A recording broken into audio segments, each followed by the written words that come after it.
കഴിഞ്ഞില്ലേടി ഇതുവരെ? ചോറൊന്ന് വെന്ത് കിട്ടണ്ടേ? വേവ് കൂടുതലുള്ള അരിയ. എപ്പ അടുപ്പത്തിട്ടാന്നറിയോ? മോളെവിടെ?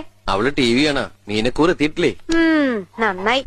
അച്ഛനെ കൊണ്ട് ഞാൻ അനുഭവിക്കുന്നതൊന്നും പോരായിരിക്കും. അതിനിപ്പോ നിനക്കെന്താ പറ്റിയേ? പറ്റിയതിനി പറഞ്ഞിട്ട് എന്താ കാര്യം?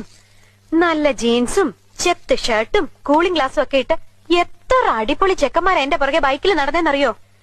എന്നിട്ട് ഞാൻ വീണതോ ദേ ഹാങ്ങറില് ഷർട്ടും തൂക്കി നടക്കുന്ന സദാനന്ദന്റെ മുന്നില്. അതെന്താടി നീ അങ്ങനെ പറയണേ? വെറും സുമംഗലയെ ഞാൻ സുമംഗലിയാക്കിയില്ലേ? അതുപോലെ കൂടോത്രം ചെയ്തിട്ടാണ് എനിക്കിപ്പോ സംശയം. കൂടോത്രം നല്ല മോളെ. എന്റെ ഭാര്യയിൽ ഒരെണ്ണം അഡ്വാൻസ് കൊടുത്തിട്ട് ഈശ്വരൻ ഉണ്ടാക്കി വിട്ടതാ ഭൂമിയിലേക്ക് നിന്നെ. മംഗല്യപ്പൊരുത്ത് 1 2 അല്ല 9 ആണേ. പിന്നെ ഈ ആഴ്ച നിനക്ക് നല്ലതാ, എനിക്കത്ര പോരാ. വരുമാനം കൊണ്ട് ചെലവ് നടക്കും, നല്ല കാലത്ത് ഗുണം ചെയ്യും, സ്വിച്ച് ഇട്ടാ ലൈറ്റ് കത്തും എന്നൊക്കെയല്ലേ? കളിയാക്കലൊക്കെ പിന്നെ. ഇന്നേ 7 ദിവസാ. നീ പോയി ശകലം നിന്നേ. പിഴച്ചു കഴിഞ്ഞാൽ എല്ലാം തീർന്നു. പൊക്ക പൊക്ക പൊക്ക.